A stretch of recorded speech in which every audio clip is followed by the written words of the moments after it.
So this video is going to contain a lot of spoilers.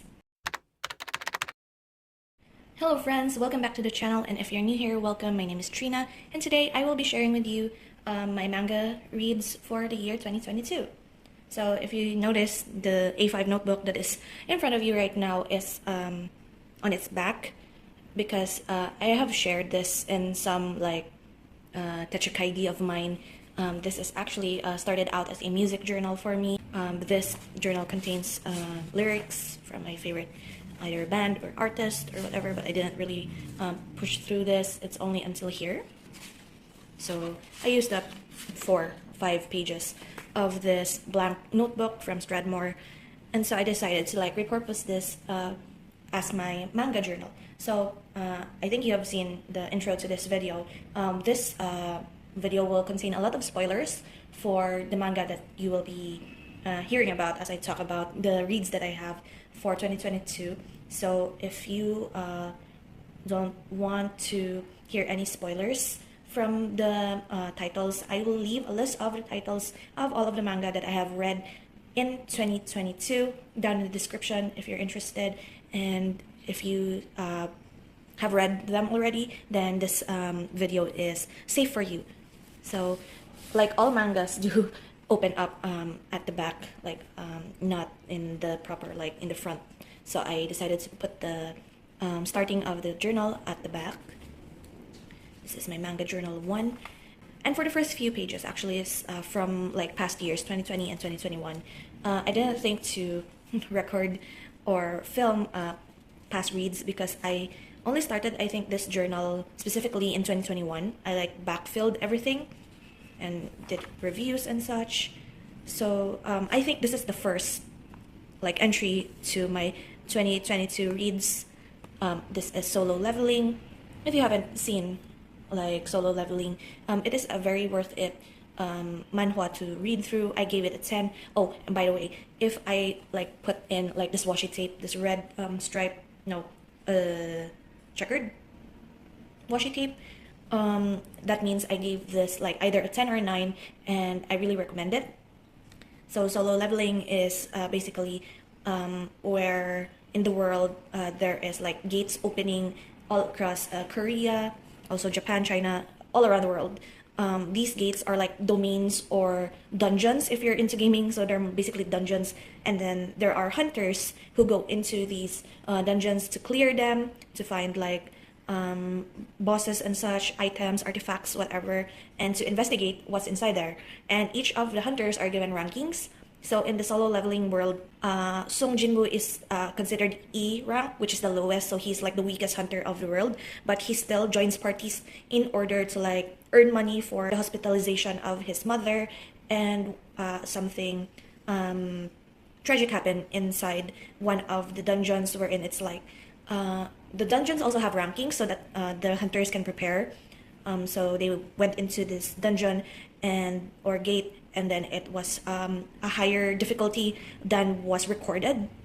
And so out of all of the strong hunters, only Song Jinwoo survived that. And then he woke up with you see those quest lines or quest markers in RPGs, wherein they give you a set number or items to do or to collect, and then you level up. And so that is what this whole thing's about. He's leveling by himself in order to grow stronger and to solo domains and not risk other people there dying on him and such. And it is a very interesting storyline on how he became stronger and how he defeated all of these difficult S-rank domains, and why he is that OP, and what happened, why was he the one who survived that domain in the first place while other strong ones did not. And so some of the other titles here actually are still ongoing. I tend to not want to include ongoing manga here, but I have written it now, so there's no going back. So I also want to reread Lyra Game actually this year, maybe. I kind of am blanking on what else happened. I just know that they're very smart, and it's high stakes psychology game. It's nice. So some of these are 2021 reads. Some are incomplete, so I can't really talk about them. And another, okay, Is this it? Yeah. So this is like one. So Solo Leveling actually is one of those manhwa that I have been reading consistently ever since it was released, or like when it became popular, because my best friend was more updated than I was, and she said this manga or manhwa was worth it, so tried to read it, and it ended in 2022, so that's why I was able to read that. Or was it in 2021 that it was finished? But anyway, that's the whole point. But Soul Eater, on the other hand, was one of the Finnish manga that I actually binge read throughout 2022, and I really love it. This is my best friend's favorite anime. She really loves Maka so much, and I really enjoy how these group of characters grow throughout the manga. So if you like the action fantasy of the world, Soul Eater is one of those classics that really sticks out, and it aged really well, I think. So I think if you're at that age wherein you're interested in these sorts of like fantasy supernatural, Soul Eater is one of those that you really need to pick up to experience it. And another reason why I read Soul Eater was because I actually read Fire Force. I've completed Fire Force, and it's also one of those like strange supernatural action what do you call it, manga.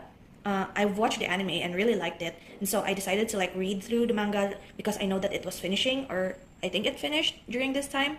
And if you have read or watched Soul Eater before Fire Force, the ending makes more sense, because Fire Force is actually a prequel story to what happened in Soul Eater somewhat. So this is like all their ancestors and such, and you could see it near the ending how Soul Eater and Fire Force connected. And yes, I know this is like very much spoiler, full of spoilers sort of video. So I will just say it. In the ending, you can see like Soul, Maka, the younger days of Kid, Death the Kid, and I think if you are in this like world, you have seen a lot of spoilers of the ending to this, but still, it is an enjoyable read, especially with how Shinra decided to change the world, so to speak. I gave it like a little bit less of a rating than I like, just because near the end, it is sort of like there are points where was this again? Like I wrote it here. Like there was a part wherein Arthur was battling with, I can't remember what this I can't remember which one was it that he was battling, but he was out in space and it dragged on for so long. So I was kind of like bored at that point, but it picked up right after still. And then we proceed to the next one. Bleach. I have almost finished Bleach, but I can't remember, so I want to read this again from the beginning, even though it's very long. Bungo Stray Dogs Beast actually ended also early in the year. So basically, all of my finished reads are like ended either in 2021 or early 2022. And Bungo Stray Dogs Beast is one of the best spin-offs of Bungo Stray Dogs out there. If you don't know what this manga is, it's basically a switch of Atsushi and Akutagawa. So what if Dazai was not part of the armed detectives group, and he did not, what was that called? He instead stayed in Port Mafia, became the boss, and picked up Atsushi and Kyoka. And then in this world, Oda Saku is actually alive. He was actually the one that picked up Akutagawa. And so in the story, it's like Akutagawa was trying to save Jin, his little sister, from Port Mafia. And you can see the interaction between the characters in different light of a big what if. But it's still linked to the main series, because some of the scenes that are in the first half of the main series actually showed up here, and it's like seeing a different kind of what if and a different timeline to the whole main series of Bungo Stray Dogs, and I really loved it. I just didn't put the, what do you call that, washi tape here, but I also recommend this if you like a very much shorter read compared to Bungo Stray Dogs, which is still ongoing at this point. There's no way I'm going to review Detective Conan. It's still ongoing, and I don't think that it will end like soon enough, but it is like my cozy read. And like if I'm bored, I would pick up like a few chapters to read, and yeah, that's why it's still blank here. And also I have here Alice in Borderland. If you haven't read Alice in Borderland, you could also watch the Netflix version of it, because it is actually very close, if not like I don't remember scenes have been missing from the manga compared with the actual live action, but the casting is good. The story flow of the story and the storyline is accurate, and Netflix only added like one game to the whole manga story. So if you don't know, Alice in Borderland, so they are like a group of people who saw fireworks at broad daylight in the Shibuya area, and they were transported into this wasteland and wasteland version of our city, wherein there were no people, no electricity, no nothing, and they were forced into these life and death situations, high stake games to fend for themselves and also to collect days visa, or else if they don't participate in these games, there will be like a laser that shoots down from the sky to kill them. So they are forced into these games, and the games are ranked based on the card number and the suit on a regular deck of cards. And so the higher the card number, the higher the difficulty, and also each of the suit is like a different category of what they must do, or what is the concept of the game. Like for hearts, it's like you're playing with your emotions. Diamonds is intelligence. Spades is physical, and spades is teamwork. So it's very interesting how they placed all of the games and the concepts of the games, and who rules this world, and finding out the truth of what really happened. And it's also romance, so it's very nice, survival of the fittest, and I really recommend this. If you enjoy like high stakes and also like very smartly written storylines, Alice in Borderland is for you. Next is The Girl from the Other Side. The Girl from the Other Side, I can't really recall much of the storyline, except that there is a god of light and a god of darkness, and then the god of darkness is playing pranks on the god of light and like stealing their joy, and the god of light punished the god of darkness by having all of its descendants look like demonic beings, and also banish them outside of the city, or like the territory of the god of light. So that is the territory of the god of light is called the inside, and the territory of the god of darkness is called the outside, or the other side. And there was this little girl actually named Shiva who wandered outside, and these outsiders, they call, whenever they touch a human, that human also transforms into one of them, so they like contaminate them or something like that. But however, Shiva was actually touched by one of the outsiders, and still she didn't transform into an outsider. So they were like, the insiders were like, this child is like a blessing from the gods, and she must be sacrificed so that the war, or like the misfortune happening on the inside, won't continue, something like that, because she was favored. She's an insider favored by the outside god. It's messed up. And still it is like very much a struggle of like good and bad, and also innocence. So it's a good read. It's very short, and if you like to read about it, you can. I'm not pitching this properly, but it's a good read. Next, we proceed to My Dearest Self with Malice Aforethought. This is actually a recommendation from my friend who actually does cosplay. We met at one of the local conventions here, and when we talked, and he discovered that I actually like psychological horror, and suggested this manga to me, and highly recommend it. The plot twist after plot twist with this manga is very mind-blowing in a way. And so I will talk about what this manga is about. It's about a guy who like lost memories of a few days in his life, and he was already like being wanted by the police for murdering someone. And it turns out he was being like, every time he passes out, like a few days pass, and I don't know if I want to like spoil the whole thing, because I really want, if you are very much interested in this sort of genre, you can literally just like read the synopsis and not read my review, because I want you to experience reading the plot twist and all of the emotional horrors that are in this manga.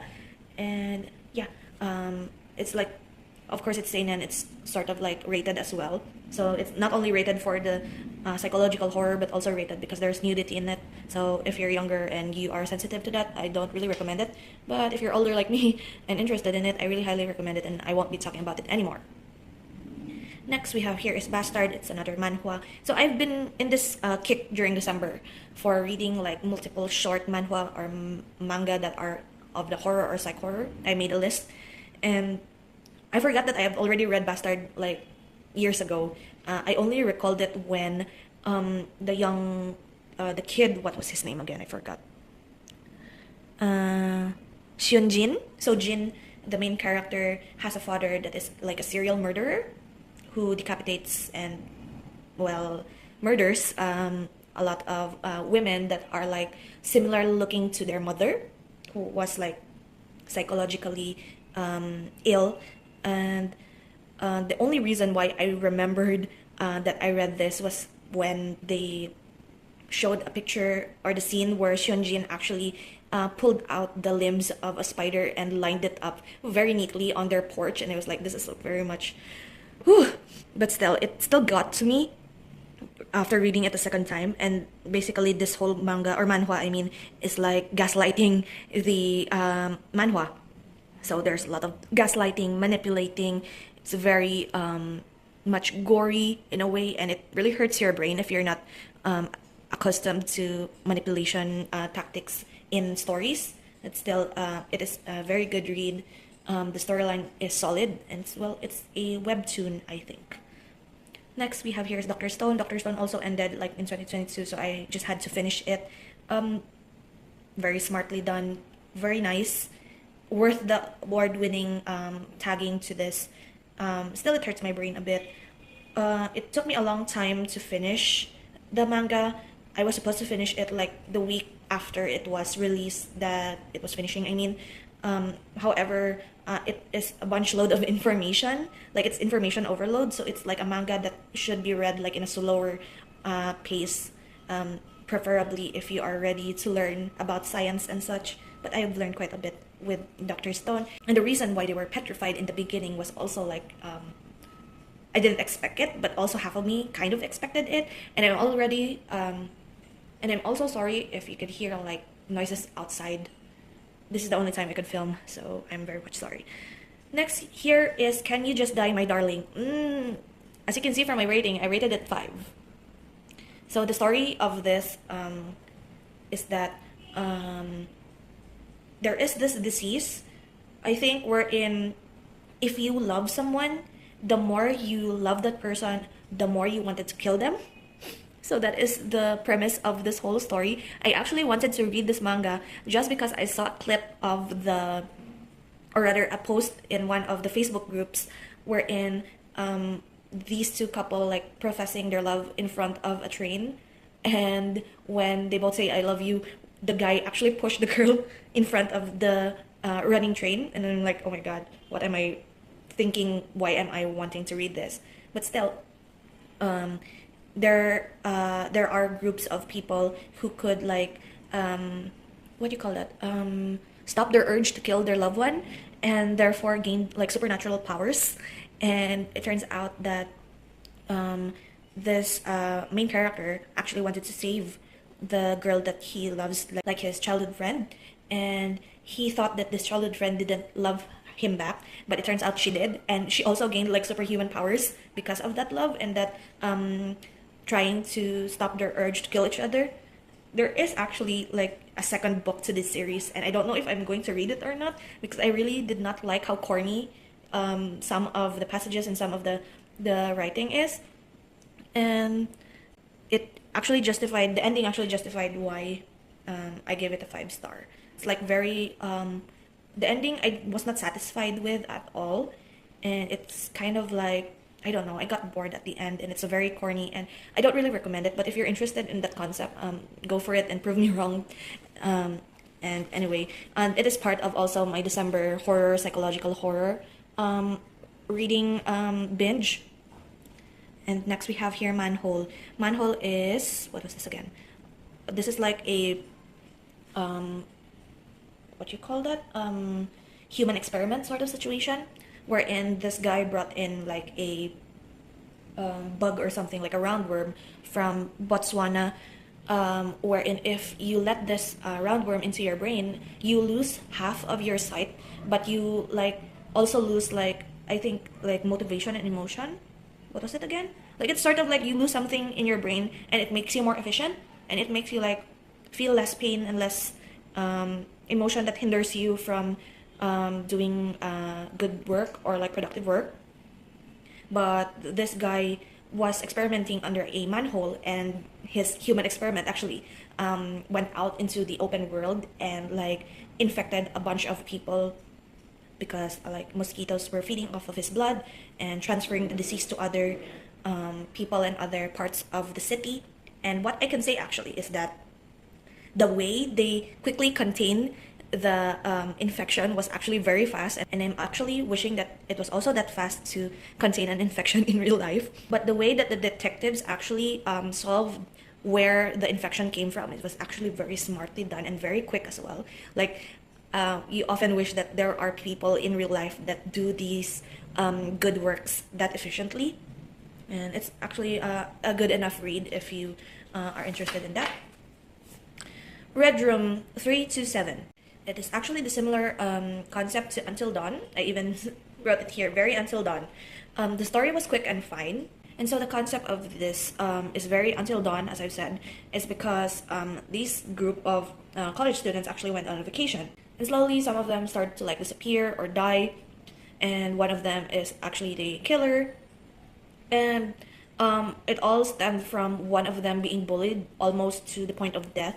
And the murderer actually was revealed very early into the chapters, and I was kind of disappointed in that, although I was like being hinted at that this dude was the one who actually is the murderer, because he actually really loves this girl who was being bullied by this friend group. And so it's like a revenge plot.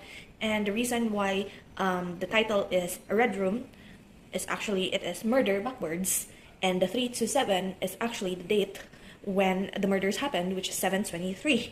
And 7/23 is also the day when they bullied the little girl version of their friend who was also there in the vacation. So that is all I can say about Red Room. It's quite disappointing. I think I should change the rating soon, but still.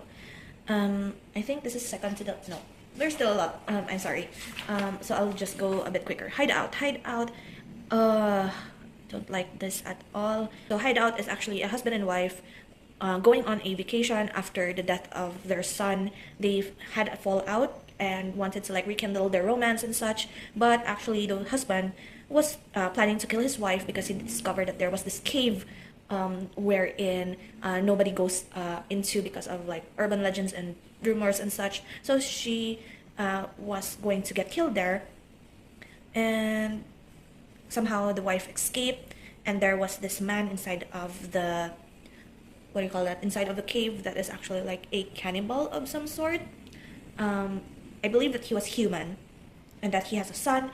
And then they discovered that inside the cave there was another woman there, but in order to survive, the wife actually like flirted with this cannibal, and I don't know, the cannibal took it, but still. And then chaos ensued. I can't really understand or remember what happened after that. But in the end, I think the husband actually stayed in that cave in exchange of the cannibal monster.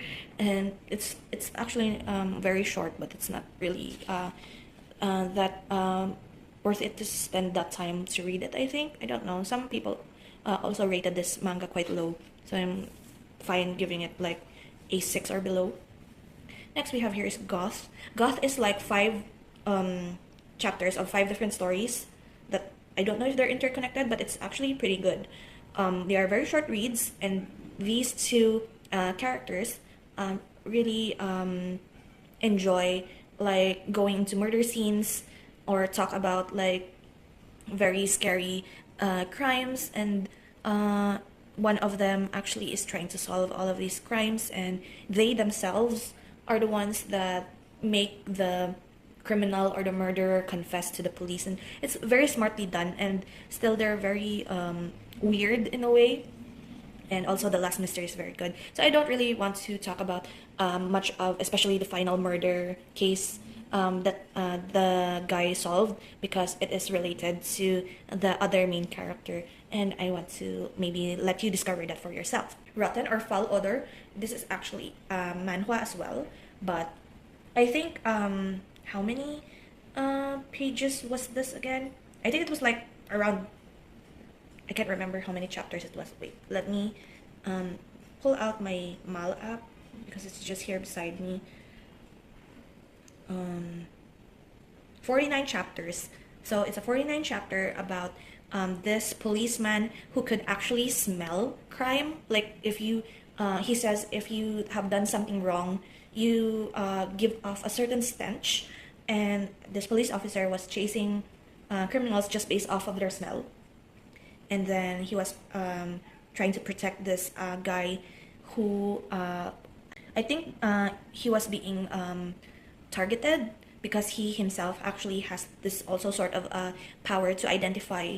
I think it was colors. Like if they have a sort of aura, he could see colors of emotions of the people, and that is what's so special about him. So this police officer actually is trying to protect this kid, but nobody in his force believes him, and nobody in his force believes that he could smell or sniff out the evil that's inside people. However, I cannot find the last 9 chapters of this manhwa anywhere.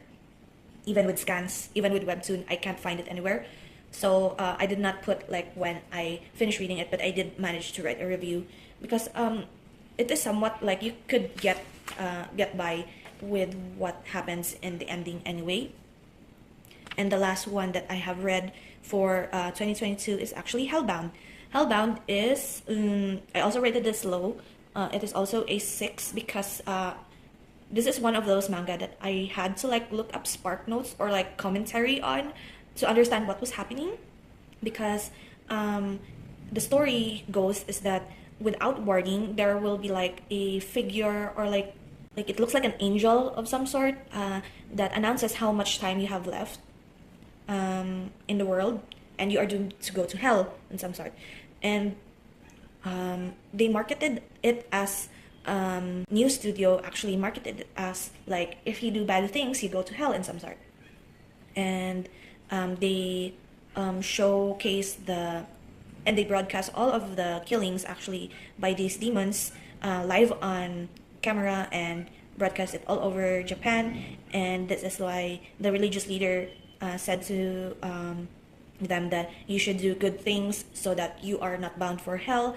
You won't receive the warning wherein you have only this much left to live. However, the religious leader is actually one of those people that actually murdered someone, and his prophecy of his death is actually years later. That's why he created this religious group or cult, and then they broadcasted all of those murderers or like criminals that were bound for hell.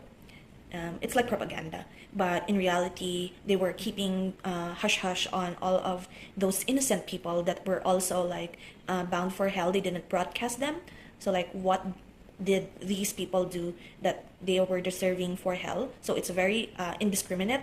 Even there is also one baby actually that was bound for hell like few hours after his birth, and they were questioning this religious cult. So how do you explain this then? This baby just was just born. What sin did the baby do? And in the end, it's like the baby was actually saved in exchange for his mother, who saved him, and the mother was the one who was killed in that altercation. And still, it felt rushed in a way. I think that the concept was actually good, but it left more questions than answers in the end. And I actually wanted to learn more about the monsters and how it happened, but it did not give me that satisfaction in the end. So that is why I gave it a low rating. I also like read another one during December, but I finished it early in January. So that's why I'm keeping this here covered. I made like a card, like a bookmark sort. So in the whole span of 2022, I have read 1, 2, 3, 4, 5, 6, 7, 8, 9, 10, 11, 12, 13, 14, 15, 16 titles. So that was 16 manga titles that I finished in the year 2022. I was actually having this goal of like reading at least 10 titles per year because I have like only 40 titles in my to read list in my anime list app. I'm actually reading like a few. Oh, I'm sorry, it's actually 74. I'm showing this here.